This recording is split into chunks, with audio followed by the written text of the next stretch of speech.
Buenos días a todas y todos y bienvenidos a esta masterclass donde analizaremos la importancia de la protección de datos en el mundo digital.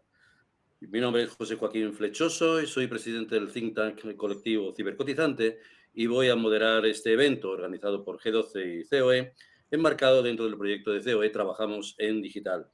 Este proyecto está financiado por el Ministerio de Educación y Formación Profesional y Deportes y la Unión Europea a través de los fondos Next Generation y está promovido por COE, formando parte de las iniciativas de modernización de la formación profesional dentro del Plan de Recuperación, Transformación y Resiliencia. Engloba la realización de 3 cursos distintos en modalidad de teleformación de 30 horas a realizar en 6 semanas con 3 niveles de cualificación sobre digitalización y la organización de un ciclo de 17 masterclass que están disponibles para que os inscribáis en la web trabajamosendigitalcoe.es. Los cursos son de 30 horas, desde un nivel básico a uno intermedio y otro más avanzado, y cuentan también con sesiones de aula virtual y que dan unas pinceladas de diferente nivel para acercar a todo el mundo a mejorar su nivel de digitalización, tan necesario hoy en día para todo, y por supuesto, para el desempeño de cualquier puesto de trabajo. Os invitamos a participar porque son cursos muy interesantes y completos para mejorar las cualificaciones digitales tan necesarias hoy en día. Las masterclass que se van a realizar se podrán ver también en diferido a través del canal de YouTube COE TV. Recordaros también que dentro de esta masterclass podréis realizar preguntas a lo largo de toda la charla y que serán recogidas por nuestro equipo y respondidas después de que nuestro ponente termine su exposición.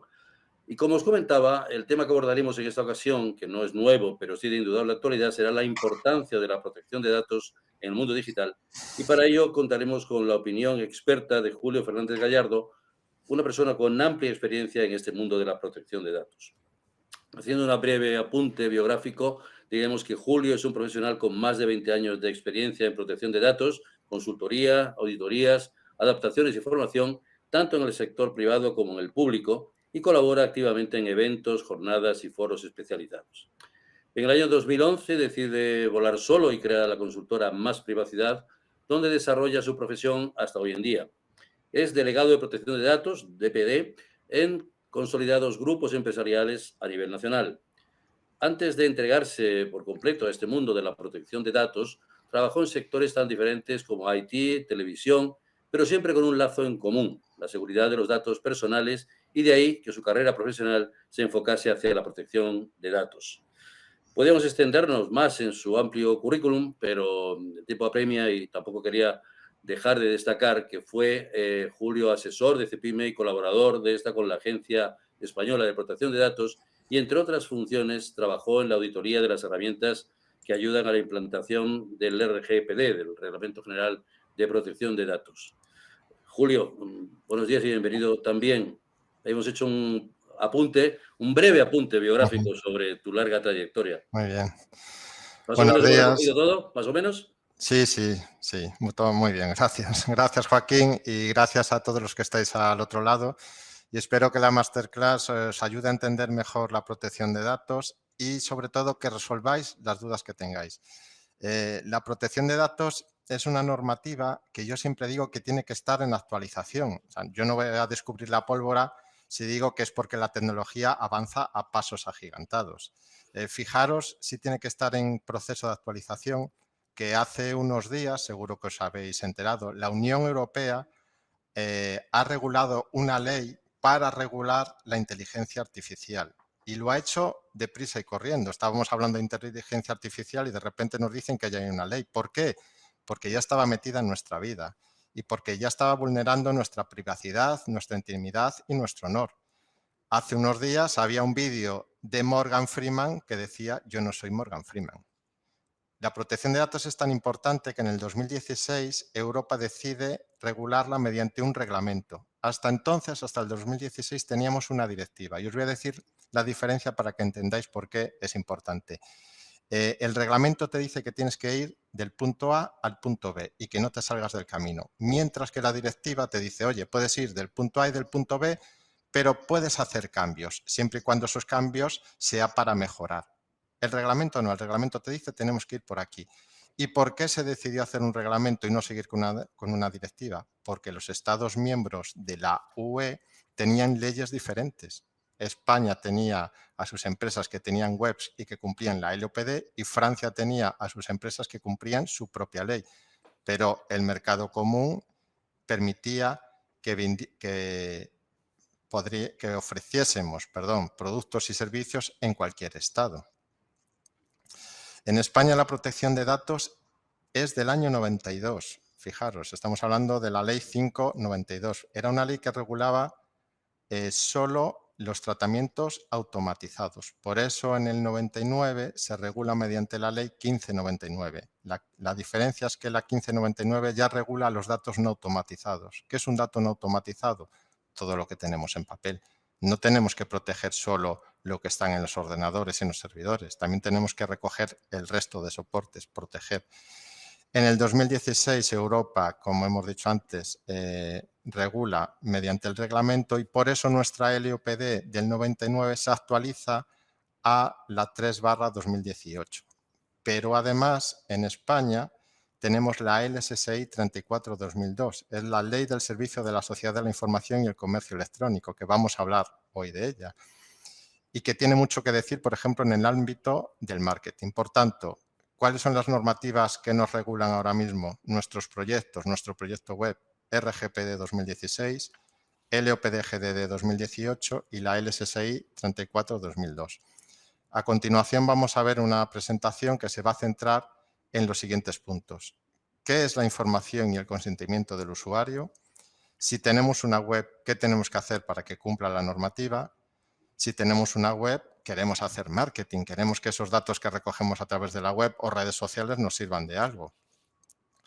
¿Podemos ceder datos? ¿Necesito el consentimiento del usuario? A lo mejor estáis diciendo, no, yo en mi empresa o con mi página web no cedo datos. Pues yo os digo que sí, todos estamos cediendo datos. ¿Y cómo protegemos los datos? Yo tengo clientes que me siguen diciendo que esta normativa es un impuesto revolucionario. Me dicen, bueno, tú me das los textos del email, de las facturas del presupuesto y ya está, ¿no?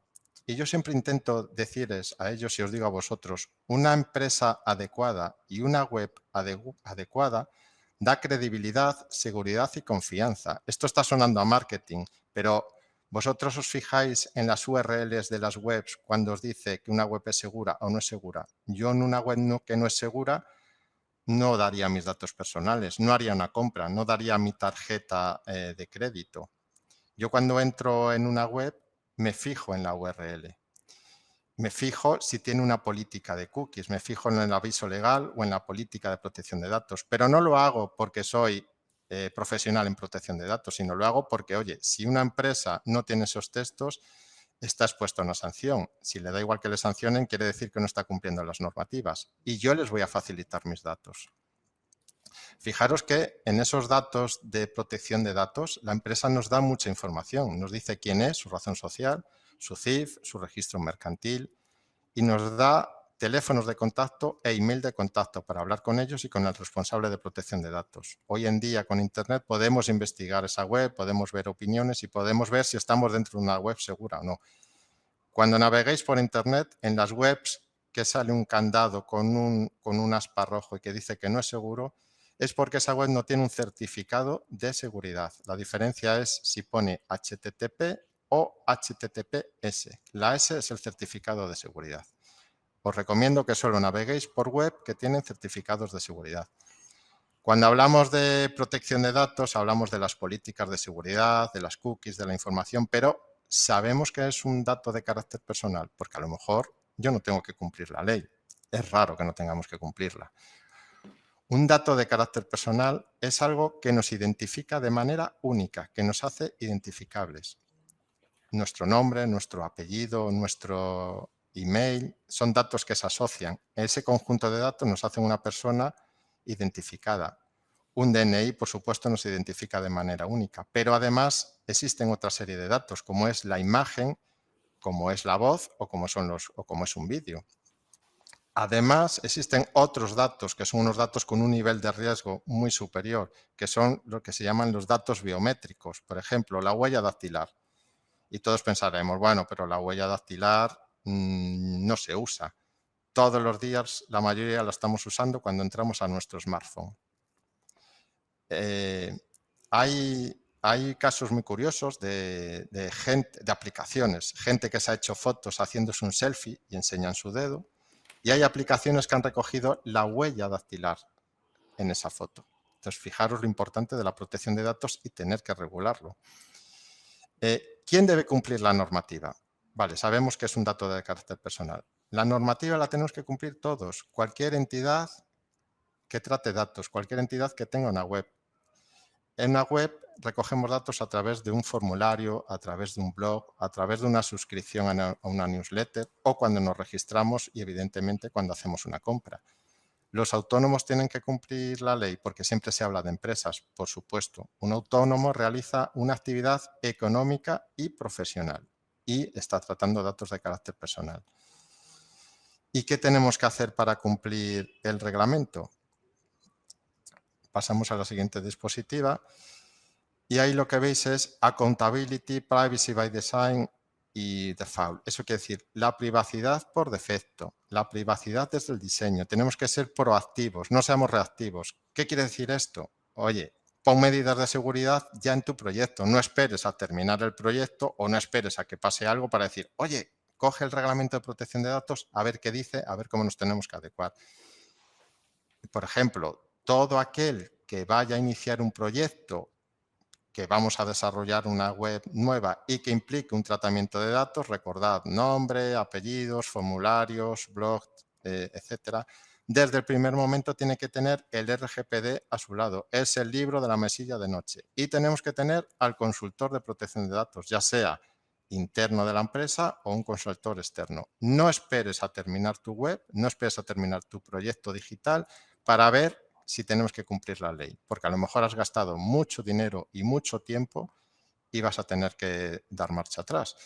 ¿Vosotros imagináis que una marca de automóviles, por ejemplo, saque al mercado un vehículo fantástico con 500 caballos, que corre muchísimo, que gasta poco, pero que tenga frenos de tambor, que no tenga airbags o que no tenga cinturones con pretensores? No. ¿Por qué? Porque la normativa lo exige y ellos tienen la normativa a su lado. Nosotros tenemos que hacer lo mismo. Me repito, empezamos un proyecto digital, tenemos que tener el RGPD y tenemos que tener la LOPD-GDD, la española, y la LSSI a nuestro lado. Y según vamos avanzando en el proyecto, tenemos que ir viendo si estamos cumpliendo. Tengo clientes que el último día, después de estar en una feria, me llaman y me dicen, oye, Julio, es que he estado haciendo fotos y he estado haciendo vídeos a la gente que venía al stand, se los he dado a la persona de marketing para que me los suba a redes sociales y que vean cuánta gente ha venido, y me dice que no puedo por protección de datos, que les tenía que haber informado. Claro, es que una imagen identifica a las personas. Yo voy a una feria, pero yo no quiero que sepan que estoy en la feria. No podemos informar, evidentemente, a todos, pero cuando nosotros invitamos a la gente para que vaya a la feria, para que vaya a nuestros stands, ahí sí les podemos informar. En la protección de datos, una de las piedras angulares es que siempre tenemos que informar. Por ejemplo, ¿qué quiere decir la privacidad desde el diseño y por defecto? En las redes sociales, los perfiles de usuarios no pueden ser públicos, tienen que estar ocultos. Soy yo quien decide si mi perfil va a ser privado o no. Más adelante vamos a hablar de las medidas de seguridad. El RGPD, es mi opinión, tiene un punto, vamos a decir, flaco, y es que te dice que tienes que aplicar medidas de seguridad, pero no te dice cuáles. En España, antes de la entrada del RGPD, teníamos el Real Decreto sobre medidas de seguridad que sí nos decía las medidas de seguridad que teníamos que aplicar. Por eso yo aconsejo que cojamos el Real Decreto sobre medidas de seguridad y como mínimo apliquemos esas, las que vienen ahí en el documento. Sabemos que vamos a estar cumpliendo lo mínimo. Sabemos que tenemos unas normativas que cumplir. ¿Cuáles son? Lo estáis viendo ahí en la exposición. El RGPD 2016, la LOPD 2018 y la LSSI 34-2002. Una de las piedras angulares del Reglamento de Protección de Datos es la información y el consentimiento. En la siguiente diapositiva lo podemos ver. El principio de transparencia exige que toda la información y toda la comunicación relativa al tratamiento de los datos personales se ofrezca de una manera accesible y fácil. Tenemos que pensar que una web la ven adolescentes, la ven personas de 30, 40, 50 años, pero mi madre tiene 85 años y utiliza el móvil y tiene perfiles en redes sociales. Tenemos que facilitar la lectura de esas cláusulas y además que sean accesibles. ¿Qué quiere decir que sea accesible? Que la cláusula de protección de datos no puede estar escondida en un documento de 200 cláusulas y tenerla en la 150. La cláusula de protección de datos tiene que estar al principio de nuestro documento o al final, o bien indicar dónde está. ¿Eso cómo lo hacemos en una página web? En una página web, en el momento que estemos recogiendo los datos, por ejemplo, en un formulario de contacto, vamos a indicar lo que se llama la información básica. Esto es la información mediante capas. La información básica nos va a decir quién está recogiendo los datos, lo que se llama responsable del tratamiento. Nos va a decir cuál es la finalidad. Oye, me estás dando los datos porque estás en el formulario de contacto, me vas a hacer una solicitud y yo voy a contestarte. ¿Cuáles son los derechos que tenemos? Y cómo puedo acceder al resto de información, lo que se llama la capa 2 o la información adicional. Estos links tienen que estar siempre accesibles y siempre visibles. En todas las páginas web tenemos que tener un link que sea política de privacidad, aviso legal y otro link sobre las cookies, las famosas cookies. ¿Dónde ofrezco esta segunda capa adicional o la capa 2? Como os estaba diciendo, al final de la página es donde solemos tener esos links. Los textos, recordad, siempre los tenemos que tener visibles. Estamos acostumbrados cuando entramos a una página web a que nos aparezca una información sobre cookies. Eso es lo que se llama la información básica. Esa información básica sobre cookies nos tiene que informar qué tipo de cookies se está utilizando. No todas las cookies que se pueden instalar. Las cookies se pueden aceptar, se pueden rechazar o se pueden gestionar. Y desde ahí, lo que se llama plugin, podemos hacer esto. Además, tiene que haber otro enlace a cookies donde le vamos a decir qué es una cookie, cuáles son los diferentes tipos de cookies, cuáles son las cookies que está utilizando mi página web. Y siempre el usuario tiene que tener acceso a poder gestionarlas, a decir, quiero que se instale esta cookie o no quiero que se instale o quiero rechazar todas. Hay muchas páginas web que te informan sobre las cookies y que te dicen las aceptas o las deniegas, pero luego no podemos volver a entrar y poder gestionarlas. Recordad, en cualquier momento tenemos que gestionarlas. Ya sabemos que tenemos que informar, que tiene que ser de una manera concisa, fácil y accesible, pero también tenemos que recoger el consentimiento. ¿El consentimiento qué es? Yo cuando entro en una web, y lo podemos ver en la siguiente diapositiva, hay un formulario en el cual me dicen que he leído y acepto la política de privacidad, los famosos checks. Y debajo seguramente tenemos otro que nos dice, sí, deseo recibir información comercial de la empresa. Hasta la entrada del Reglamento de Protección de Datos Europeo, los consentimientos eran tácitos. Ahora no vale, ahora tienen que ser expresos. ¿Cuál es la diferencia? El tácito era, si tú no me dices que quieres recibir información comercial, te la mando. Y eso era estupendo, sobre todo para el tema del marketing, ¿no? O sea, yo no necesitaba que me dijeses, sí, me puedes enviar información.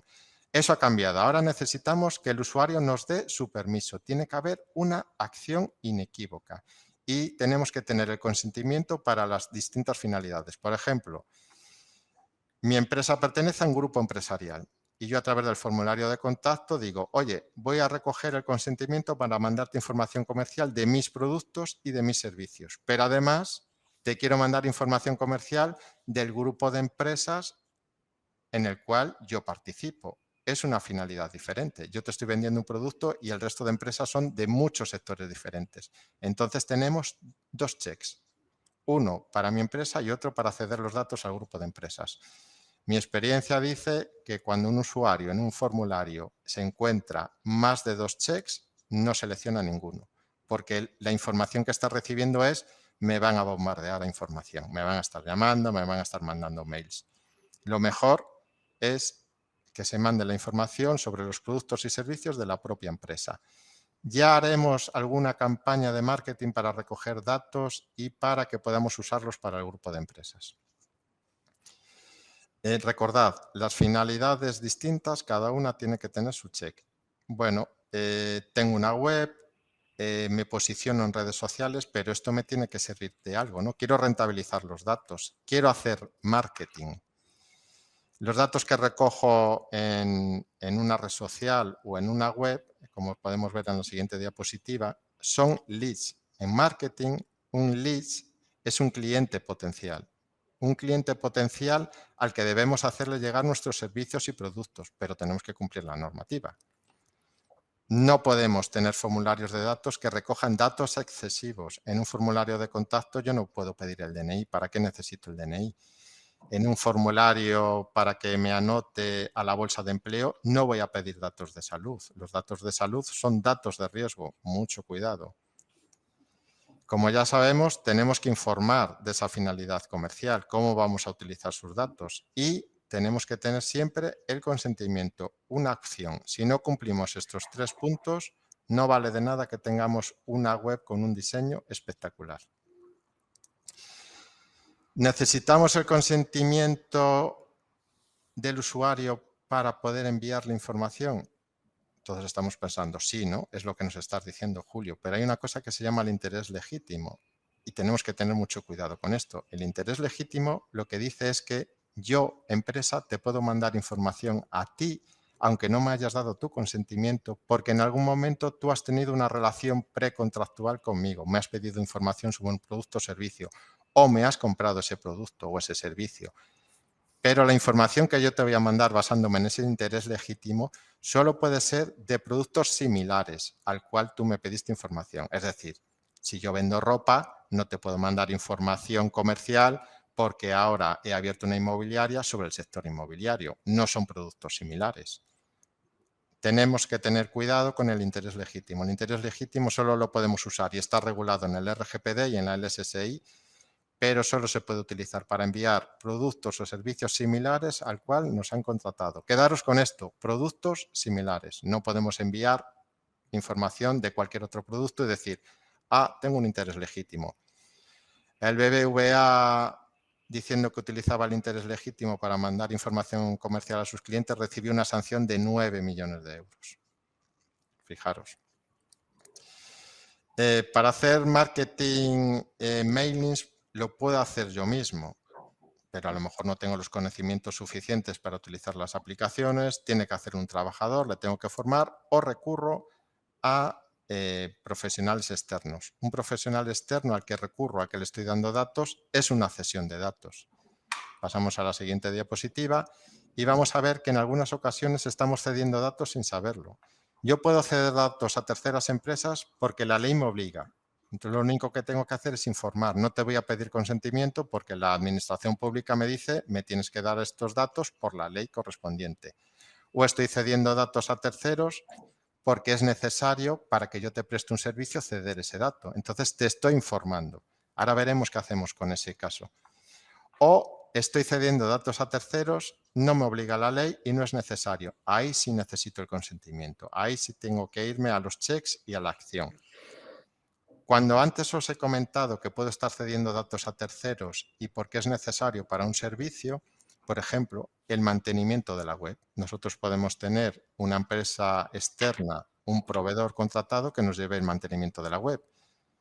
¿Le estamos dando los datos de nuestros clientes? No, pero le estamos dando acceso a esos datos porque para hacer el mantenimiento, porque hemos tenido cualquier problema, podrían ver esos datos y podrían acceder a ellos. ¿Y qué hacemos? ¿Pedimos consentimiento al usuario? No. Lo que hacemos es regular la relación mediante lo que se llama el acuerdo de encargo de tratamiento. El acuerdo de encargo de tratamiento, que podemos verlo en la siguiente diapositiva, es un documento, en la anterior diapositiva, perdón, es un documento que regula la relación.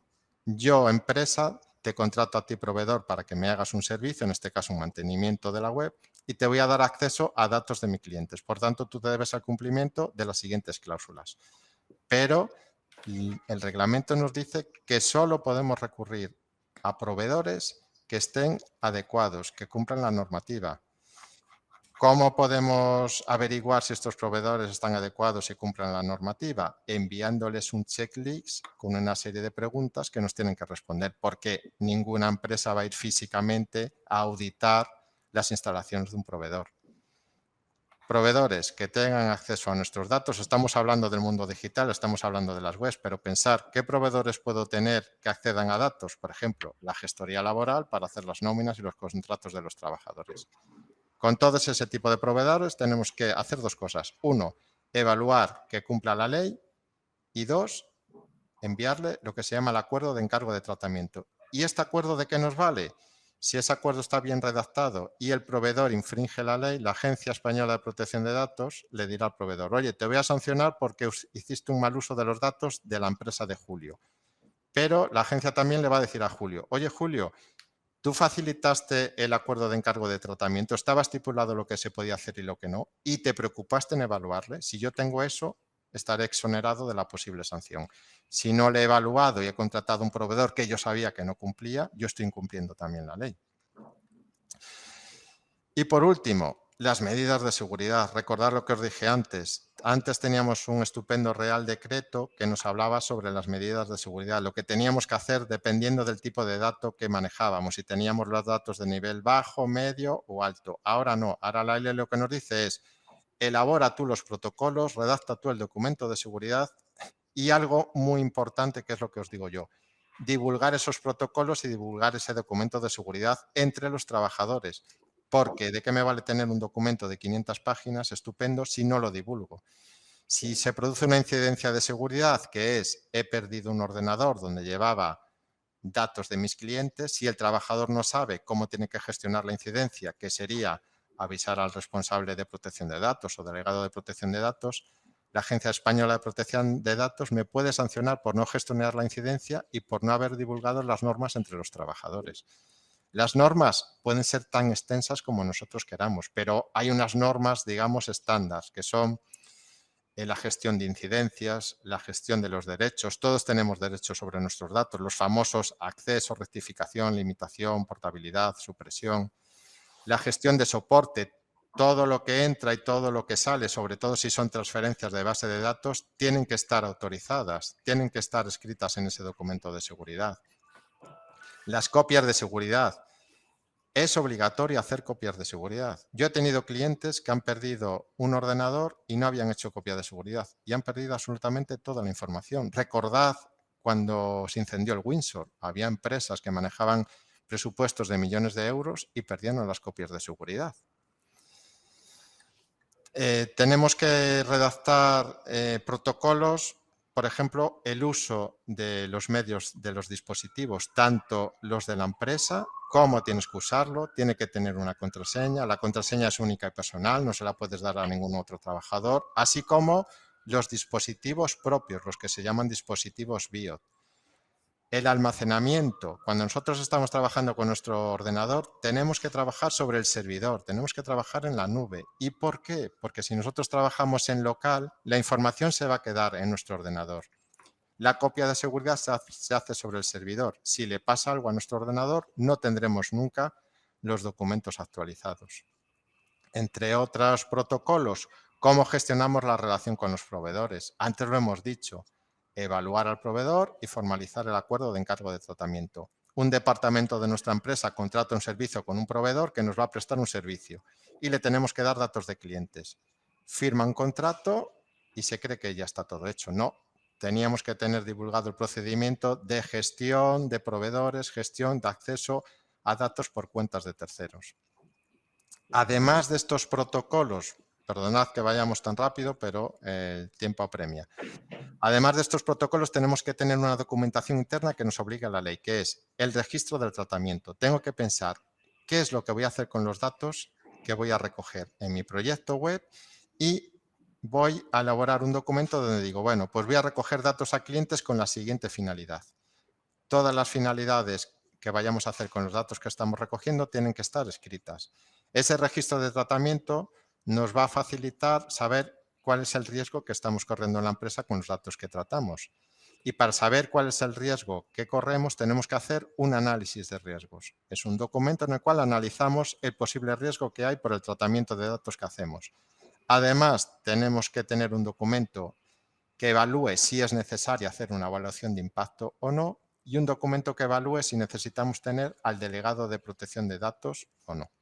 Y todo esto depende siempre de los datos que voy a recoger y lo que voy a hacer con los datos. Por eso al principio os decía, en un formulario de contacto no pidáis el DNI porque es un dato excesivo. Eso no es un dato de riesgo. Pero en un formulario de la bolsa de empleo sí es un dato de riesgo preguntar sobre salud y sobre enfermedades. Y bueno, con esto hemos terminado la exposición, Joaquín. Seguro que has tomado nota y tendrás preguntas.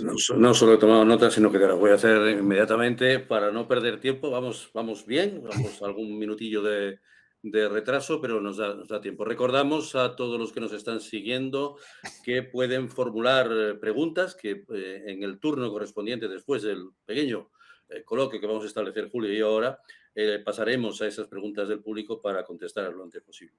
Y bueno, con respecto a las preguntas que yo te quería hacer, Julio, Sí. las notas que he ido tomando, cuando se habla del responsable de tratamiento de datos, ¿hay que identificar a una persona física? No. El responsable del tratamiento es la entidad privada o pública, una SL, una SA, una SLU. ¿Por qué a veces se identifica en una política de protección de datos a una persona física? Porque es un autónomo. Imaginaros que en mi página web, yo soy autónomo, identificaría a Julio Fernández Gallardo, pero lo que se identifica es a la empresa, nunca se identifica a una persona. Lo que algunas webs se identifican, algunas empresas, es el nombre y apellido del responsable de protección de datos. Por eso a veces vemos nombres, pero el responsable del tratamiento es la entidad que recoge y que trata los datos. Oye, y al hilo de esta pregunta, los autónomos, las pymes, ¿tienen obligación de tener un DPD? ¿Tienen obligación de tener ese delegado de protección de datos? ¿Se exige a partir de un cierto número de empleados, de un volumen? ¿Cómo es esto? No, se exige dependiendo.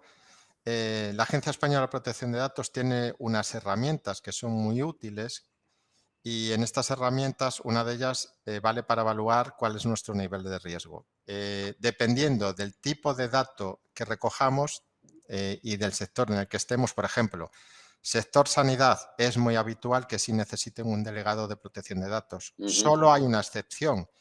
Si quien va a recoger los datos y quien va a tratar los datos es un único profesional médico. Por ejemplo, yo tengo una clínica y tengo 15 trabajadores. En mi clínica todos están accediendo a los expedientes, todos pueden ver datos de salud. Ahí necesito un delegado de protección de datos. Pero si solo es el médico el único profesional, no necesitaría el delegado. Perdón. Por tanto, es sectores y tipo de tratamiento que hacemos con los datos que recogemos.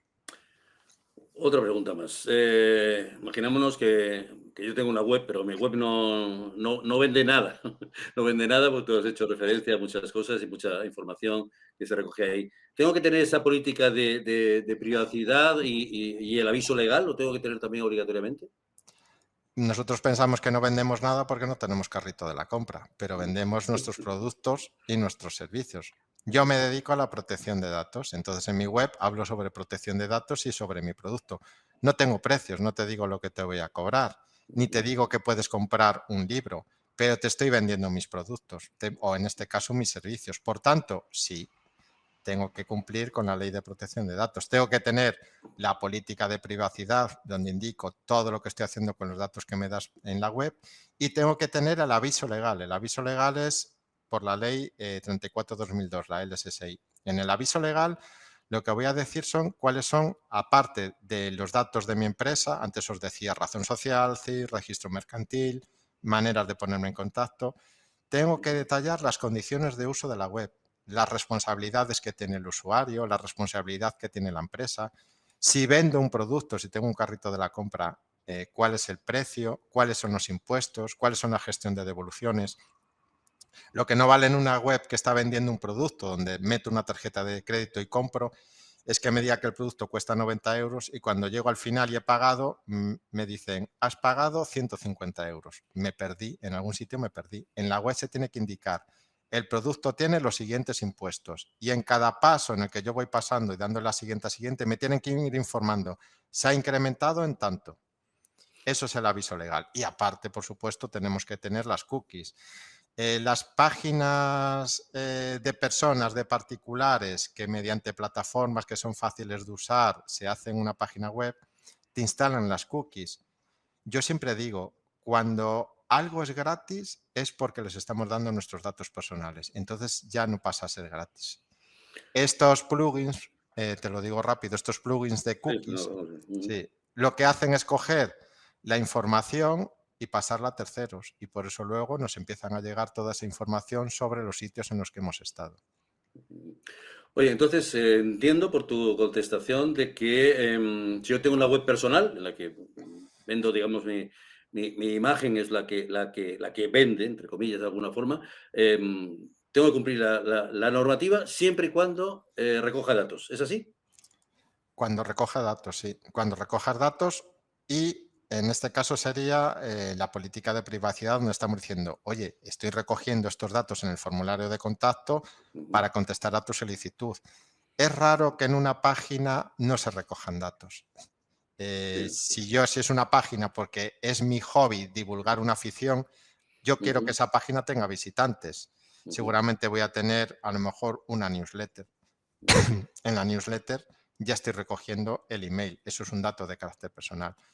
Es raro Correcto. tener una página, aunque sea personal, donde no tengamos que cumplir con la ley. Recuerda, tenemos que tener el aviso sobre cookies. Ujú. Tenemos que informar, ya tenemos que cumplir. Bueno, yo diría que las cookies son un poco como la letra pequeña de los contratos, ¿no? Porque al final nos estabas antes comentando que podemos gestionar las cookies, pero ¿cómo sé yo las cookies que debo gestionar? ¿Cuáles son las buenas? ¿Cuáles son las malas? ¿Cuáles son las cookies que en definitiva recogen datos significativos? Ampliemos un poco más este tema de las cookies, porque muchas veces pasamos simplemente porque decimos, hemos entrado en la web y resulta que ahora acepta las cookies y por no demorar más la entrada en la web, decimos que sí, las aceptamos. Y es una cosa que nos suele ocurrir a muchos con mucha frecuencia. Decimos, ya estoy dentro y ahora me piden las cookies. Voy a decir que sí por quitármelas de en medio. O voy a decir que no y también sigo viendo la web, que es una cosa que muchas veces la gente piensa que si no se aceptan las cookies, pues no se puede entrar al contenido de la web. Explícanos un poco más, Julio. Sí, porque tenemos que diferenciar el tipo de cookie. Cuando me decías, oye, yo sigo navegando en la web y no acepte las cookies, porque estamos hablando de cookies Claro, técnicas. eso es. Vale. Ujú. Si yo te quiero enviar un formulario, no puedo decir que no quiero que haya una cookie que pueda recoger mis datos y enviarte el formulario. Entonces, las cookies técnicas, las cookies necesarias, las que nos permiten movernos por la web, las que permiten que yo me dé de alta en la newsletter, no puedo rechazarlas. Si yo digo, no, es que yo no quiero la cookie que me permite navegar por la web, no podría navegar. Bien, entonces las necesarias y las técnicas son obligatorias. A partir de ahí, el resto de cookies las podemos gestionar, podemos decir si las queremos o no. Por ejemplo, las cookies analíticas o las cookies de marketing. Perdonad. Las cookies de marketing, ¿cuáles son? Esas que luego se les van a dar a todos los proveedores, bueno, a todos los proveedores, a todas esas grandes empresas de Silicon Valley que luego nos van a estar continuamente metiéndonos información cuando estamos navegando. Yo ahí sí me puedo negar. ¿Qué pasa? Es lo que decías tú, Joaquín, muy bien, y a mí me pasa. A veces cuando estoy buscando información y quiero algo rápido y digo, voy a gestionar las cookies, hay tantas que al final digo, bueno, mira, las acepto y luego ya iré a mi navegador y las bloquearé. Eso es. Entonces tenemos que diferenciar lo que es la cookie necesaria y lo que no es necesario. Cuando la cookie no es necesaria, tenemos que tener siempre el consentimiento. Pero lo que tenemos que hacer siempre es informar de las cookies, aunque no las estemos recogiendo. De hecho, la Agencia Española de Protección de Datos te dice que solo utiliza cookies propias con una finalidad Así técnica, es. que no Ujú, recaba ni cede datos personales, pero te está informando. ujú. Bien, Oye, con respecto a una pregunta que entiendo, queda un poco en la nebulosa, ¿no? Es decir, sería, ¿qué seguridad tenemos que implantar en nuestra web o realmente en nuestra web, en nuestra empresa, en definitiva? Porque no solo tratamos datos personales a través de la web. ¿Cómo responderías tú a esta pregunta? bueno, pues la pregunta del millón te voy a responder a la gallega. No, no, Depende. no, a la gallega no, respóndeme de verdad. Claro, antes os decía, el reglamento para mí tiene una laguna muy grande y es que no me dice qué seguridad tengo que implantar. Lo que me dice es, implanta la seguridad que tú consideres oportuno. Por eso os decía, oye, recurrir al Real Decreto. Ujú, Eh, yo tengo que aplicar la lógica. Yo siempre a la gente le digo, oye, ¿tú hoy te has ido de casa? Sí, claro. ¿Has cerrado la puerta o la has dejado abierta para que entre cualquiera? No, hombre, Julio, la cierro. Y digo, ¿y tú cuando aparcas el coche, cierras las ventanillas o dejas las llaves dentro de las ventanillas bajadas? Pues la lógica nos dice que nosotros la seguridad que tenemos que aplicar es, oye, voy a usar un usuario y una contraseña. Y el usuario y la contraseña no la voy a tener en un post-it pegada en la pantalla. Y la voy a cambiar cada X tiempo. No voy a utilizar los nombres de mis hijos, mi lugar de vacaciones. También tener clara una cosa, los hackers entran al Pentágono, a los bancos y a la Unión Europea. Si quieren entrar a nuestra web, van a entrar. Bueno, a este respecto, siempre digo yo que las cautelas hay que tenerlas pensando que, aunque no seas ni el Pentágono, ni seas el Ministerio de Justicia, el Ministerio de Interior, y a veces las pymes, los autónomos descuidan un poco estos temas de seguridad. ¿Qué les recomendarías para que alertarlos definitivamente en este sentido? Bueno, me lo pones fácil, te voy a decir que me contraten, pero bueno. Eso, ¿Por qué no? Bueno, eh, oye, con- directamente, vendemos los servicios de Julio también. claro, yo antes te estaba diciendo, Joaquín, apliquemos la lógica. Sí. Entonces, tú cuando vas, yo he visto en algunas empresas que la gente va a dejar sus currículums y los dejan allí encima y estoy viendo quién ha dejado el currículum. Ujú, Aplicar una medida de seguridad es tan fácil como darle la vuelta o cogerlo y guardarlo en un cajón. Aplicar ujú. medidas de seguridad en soportes automatizados para mí es lo más fácil, porque hay muchísimas soluciones. Donde tenemos que tener más cuidado es en los soportes que no son automatizados, los soportes en papel. ¿Por qué? Porque ahí hay muchísima gente que está accediendo a ellos. De ahí lo que te decía, el documento de seguridad. Fíjate que en ese documento de seguridad lo que vamos a hacer también es determinar los departamentos y las personas que forman parte de esos departamentos y a qué datos pueden acceder y a qué datos no. Y cuando yo decía que tenemos que divulgar los procedimientos y las normas, ¿de qué me vale tener ese documento donde dice que Joaquín no puede acceder a currículum si yo luego no divulgo entre todos y le digo, oye Joaquín, mira, tú puedes acceder a las nóminas, pero no te dejo acceder a los currículums. Eso solo lo va a hacer recursos humanos. Correcto. Entonces Bueno, tenemos que elaborar una serie de protocolos y divulgarlos. vamos a ir ahora con otra parte que es importante, es con respecto a los proveedores, porque has comentado que debemos de evaluarlo, pero ¿cómo hacemos esta evaluación? O sea, entiendo que no podemos ir a su empresa a ver si cumplen exactamente con la normativa. ¿Cuáles son las Bueno, herramientas que tenemos para ver hasta qué punto está esa información protegida? antes os decía, nosotros tenemos que hacer un análisis de riesgo, una evaluación de impacto de los tratamientos que usamos. Vamos a utilizar nuestro análisis de riesgo, pero lo vamos a resumir mucho y vamos a crear una checklist que se la vamos a mandar a nuestro proveedor. Oye, ¿y has divulgado los procedimientos y las normas entre tus trabajadores? Si me dice que no, ya digo, uy, no, pues este proveedor no es confiable. Es una batería de preguntas que yo me haría en mi empresa para saber si cumplo la protección de datos, pues eso mismo lo que hago es que se lo mando al proveedor y el proveedor me contesta. Yo lo que suelo hacer cuando mis clientes les mandan estos checklists es ver las webs. Yo cuando veo una web, lo que te decía antes, si ya veo que la web me dice que no es segura o que veo que en la web no están informando bien sobre la política de privacidad, me creo poco lo que me contestan en estos checklists porque siempre me contestan que sí a todo, que cumplen todo. Incluso puedes hacer una pregunta que les engañe, que el sí quiere decir que no cumplen y te van a responder que sí. Vamos a hacer una última pregunta porque vamos a dar ya la entrada a nuestros espectadores con sus preguntas. Pero yo quería comentarte, porque has empezado hablando precisamente del reglamento, porque ha sido un reglamento, no una ley, lo que se ha aprobado en la Unión Europea con respecto a la inteligencia artificial. Y esto que efectivamente se ha producido, ayer estuve entrevistando a la persona que ha llevado por parte de la Secretaría de Estado de Digitalización e Inteligencia Artificial todas las conversaciones en la Unión Europea desde hace un año, porque realmente todo esto se desató a partir de hace un año, que es cuando salió ChatGPT, ¿no?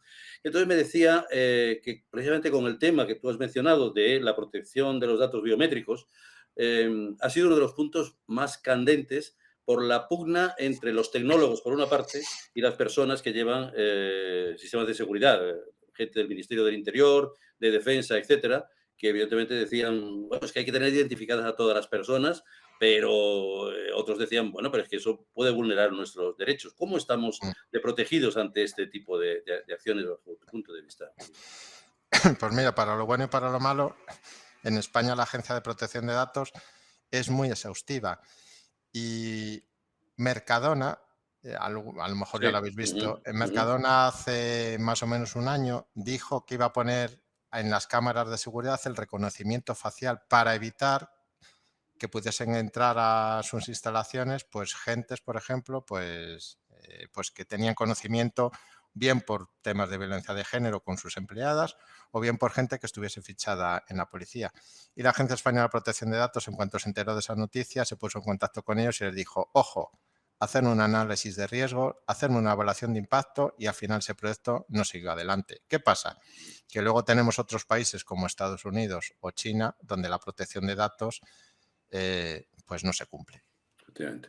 Bueno, Julio, ya vamos a dar paso a nuestros espectadores porque hay muchas preguntas. Yo creo que el tema que has enfocado muy bien y esto evidentemente ha generado mucho interés por parte de todos los que nos siguen. La primera de ellas, y nos dice algo que es muy curioso. Dice, ¿por qué muchas URLs de diferentes ministerios y en general de administraciones públicas dan el aviso, esta web no es segura? Es algo que parece contradictorio. Yo te pediría que fueras lo más telegráfico posible para que pudieran entrar el máximo número posible de preguntas, por favor, Julio.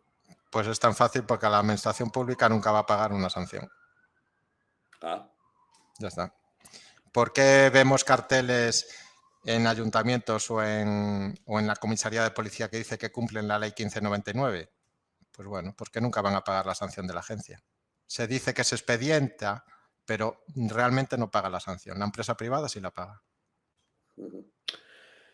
También otro tema con respecto has mencionado el tema del derecho a la rectificación. Creo que eso ha quedado, algunas personas han preguntado al respecto, ¿qué es exactamente ese derecho a la rectificación que tenemos dentro de lo que son informaciones que aparecen con respecto a Bueno, nosotros? los derechos que tenemos es acceder a nuestros datos, oponernos a que los usen. Por ejemplo, oye, yo soy tu cliente, pero no quiero que me envíes publicidad, pero sigo siendo tu cliente. O el derecho de rectificación. Oye, mira, yo ya no vivo en esta dirección, ya no vivo o ya no tengo este email y estoy modificando mis datos. Otra cosa diferente es que es a lo mejor a lo que se estaban refiriendo, es a la rectificación de la información que aparece en Internet. Cuando una información que aparece en Internet ya no es real, nosotros lo que sí podemos decirle al navegador es decir, oye, mira, esa información que estás diciendo no es real, la tienes que actualizar, bórrala. Yo creo que la pregunta va por ahí. El derecho de rectificación es decir, los datos que tienes sobre mí no están actualizados, modifícalos. Ujú. Bueno, has hecho mención a un dato curioso con respecto a que tu madre con 80 años resulta que utiliza las redes sociales y tal. Bueno, 85. 85, le he quitado 5 años, le ha rejuvenecido 5 años. Evidentemente, con ese perfil de que utiliza las redes sociales, como si tuviera menos años todavía. De alguna manera, ¿qué recomendarías tú también a efectos de los mayores que no tienen tanta facilidad para manejar los sistemas digitales para protegerlos mejor? Formación. Mira, yo a mi madre y a mi tía, que también tiene 80 años, les digo, cuando os llegue un mensaje, un SMS del banco diciéndote, Toñi, hay un problema con tu cuenta, directamente elimínalo. Digo, llamas al banco y les dices, oye, mira, me ha llegado un mensaje diciéndome esto. Eso es lo que se llama el phishing. Ujú. Hay muchísimos casos, estamos todos los días habituados a conocer. Acaban de estafar 2.000 euros a una persona porque le dijeron que tenía un problema con la cuenta del banco y que diese su contraseña. ¿Por qué? Porque nos mandan un mensaje que nos creemos que es el banco. Están muy bien logrados con la imagen corporativa y la gente mayor confía, dice, me está hablando el banco. Mi recomendación es lo que te decía, formación y cualquier mensaje que te llegue, elimínalo. Llamas y dices, oye, mira, me acabas de mandar este mensaje. Vale, Correos, cuando Correos te dice, tienes un paquete aquí esperando, pero tienes que claro. pagarme 1 euro. Como un euro es raro, ¿no? Bueno, hay Sí, gente que sí. pica. No, y muchas veces por cosas así de 1 euro entran perfectamente a tu sistema porque como parece como que es muy barato, alguien no se pone a pensar que algo con tan bajo precio pueda ocultar digamos, un fraude por detrás, ¿no? Bueno, ahora Bueno, está pasando mucho las llamadas diciendo, papá, por favor, mándame 1.000 euros que me he exactamente. quedado sin teléfono y la gente pica. Claro, es que Sí, te llama tu hijo o te sí, escribe tu hijo en este caso diciéndote, papá, por favor, mira, me ha dejado el teléfono un compañero. efectivamente, sí. Bueno, también se habla de que muchas veces en los chatbots, cuando estás respondiendo, cuando coges el teléfono, dices sí, ese mismo sí se está utilizando a veces precisamente para que sea un sí de consentimiento a otro tipo de interrogatorio, ¿verdad? Claro. Ujú, Pues yo digo, si tenemos dudas, lo mejor es elimina el mensaje. Nunca pinches en el link de pincha en este link para... No, yo no pincho en el link. Yo lo que hago es llamar a la empresa que me lo está diciendo. ujú, ujú. Pero Muy esto bien. es formación, tendríamos que formar. Vale. Otra pregunta que me llega. Dice, ¿cómo se acelera la navegación web con el consentimiento de medidas de seguridad si hay demasiados textos para leer y aceptar? A veces son muy largos, efectivamente. Bueno, recordar, la información se da mediante capas. Capa 1, información básica. Solo le voy a decir debajo de mi formulario el responsable del tratamiento. ¿Cuál es la finalidad y cuáles son los derechos? Si quieres más información, pincha en el siguiente link que te va a llevar a la política de privacidad. Y en esa política de privacidad ya puede ser todo lo extensa que queramos, tenemos el scroll para movernos. El problema es en el papel. En el papel, claro, dices que le tengo que dar a lo mejor 5 folios. Por eso en los papeles a veces lo que vemos es, si desea más información, vaya a esta web. Pero ojo, antes os dije que el reglamento lo que dice es que la protección de datos es para todos, que no diferenciemos a los usuarios tecnológicos que a los que no. A mi madre, por ejemplo, en un papel le dices que vaya a una página web y ella no va a ir nunca a ver esa información adicional. Vale, vale. Bueno, también nos preguntan, antes hemos hablado del tema de las cookies, ¿por qué si no aceptas las cookies hay veces que no puedes navegar por la página web?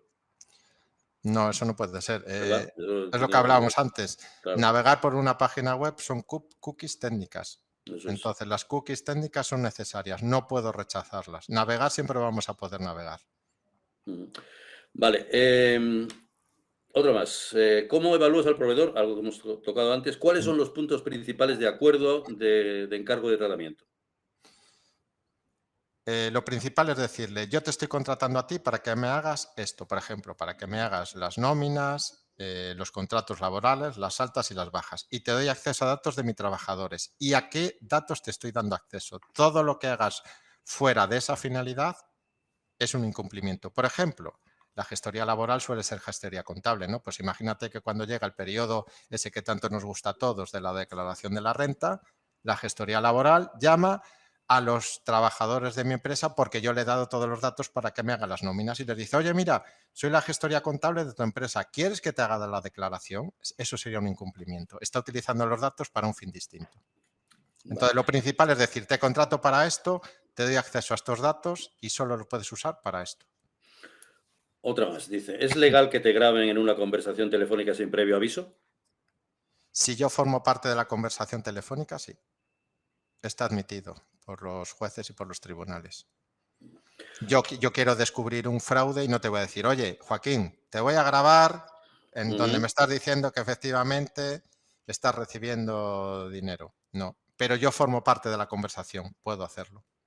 Vale. Seguimos rápido. ¿Cuáles, a tu juicio, son las formas más efectivas de gestionar la incertidumbre en una carrera de gestión de datos? En una carrera de gestión de datos. No sé exactamente a qué se refiere con Sí. carrera de gestión de datos, tampoco entiendo yo, pero lo transcribo tal y como nos ha llegado. Entiendo de No alguna sé. manera, yo me quedaría en lo que es gestionar la incertidumbre cuando tratamos los datos, me imagino, ¿no? De cómo se tratan Bueno, esos datos. Es claro, la forma que yo entiendo. es lo que yo decía al principio. Los datos no pueden ser excesivos. Nosotros no podemos pedir todos los datos que queramos. Por eso siempre decía, tenemos que tener de mano la normativa y ver si lo que vamos a pedir es de acuerdo a la normativa y si podemos. Ujú. Otra más. Dice, para evitar el acceso no deseado, los datos deben estar encriptados. No, no siempre tiene que estar. Depende del tipo de dato. Por ejemplo, en el sector salud, en el sector jurídico, se recomienda que los datos estén encriptados, sobre todo cuando se están transfiriendo o los datos que se recogen, si se recogen a través de una aplicación de comunicación entre la clínica y el cliente, sí, porque esos datos viajan. Cuando nosotros decimos viajan en protocolos por Internet, ahí están los famosos hackers que pueden recoger esa información y hacer uso de ello. Ujú. ¿Nivel de riesgo de datos alto? Sí, los datos los encriptamos. Aquí esta es muy larga, ¿eh? Pero en fin, te la tengo que leer tal y como nos has llegado. Dice, ¿no sería más eficiente y rápido que en los checks de cada consentimiento solo poner un enlace a la ley para consultar si hace falta y tan solo ir dando validez a lo que nos interese, cookies, protección de datos, tratamiento de datos, para facilitar y regular textos estándares que sean seguros, legales y prácticos? poner un enlace a la ley, claro. Sí. Pero es que la ley es muy genérica. Entonces, dependiendo de lo que tú hagas, la ley te dice que tienes que hacer unas cosas u otras. Y luego la ley es muy clara. Tienes que ser tú el responsable del tratamiento quien informe. No voy a ser yo. Yo puedo poner un enlace en mi web de, oye, si quieres más información sobre la protección de datos, puedes leerte el RGPD. Pero soy yo el responsable. Nunca va a ser, en este caso, la Agencia Española de Protección de Datos quien tiene esos documentos. Hay otra muy interesante, yo creo que comparten muchas personas. Dice, ¿cómo se puede evitar que una entidad bancaria y una de seguros a nivel de riesgo compartan información? Bueno, claro, es que hay excepciones. En la administración pública, por ejemplo, luego la visibilidad de los funcionarios. Por ejemplo, nosotros si entramos en la página de la Agencia Española de Protección de Datos, vemos el nombre y apellidos de todos y vemos, por ejemplo, incluso cuál es su salario. En el caso de las personas no públicas, nuestros datos no pueden estar, no pueden figurar en ninguna página web, a no ser que haya una ley con un rango que esté por encima de la LOPD o del RGPD que lo permita. ¿Podemos consultar documentos oficiales que están publicados en los organismos públicos donde aparecen nuestros nombres? Sí. ¿Por qué? Porque hay una normativa de rango de ley que dice que tiene que ser así. Bueno, yo creo que ya prácticamente estamos en el límite de tiempo. Hay algunas más, pero no nos da tiempo a poder hacer contestar todas las preguntas. Julio, Muy bien. nos has contado un montón de cosas muy interesantes. La prueba Muy es bien. que todos han estado pendientes, han hecho muchas preguntas y yo también me he quedado en el tintero muchas que te hubiera hecho, pero en fin, o recurrimos a tus servicios particulares y profesionales o Estupendo. simplemente un día cruzamos una llamada telefónica y seguimos hablando. Gracias, Sí, claro. gracias a todas las personas que nos han seguido. Por supuesto, gracias a COE por esta oportunidad que nos da de estos cursos tan interesantes para que todos sigamos y al grupo G12. Y ya despedimos aquí porque el tiempo se nos ha agotado y hasta una próxima masterclass ya a partir del próximo año, con lo cual felicitamos a todos por las Navidades y deseamos entrar en un año 2024 lleno de buenos propósitos, buenos deseos y que todo se cumpla. Buenos días, muchas gracias.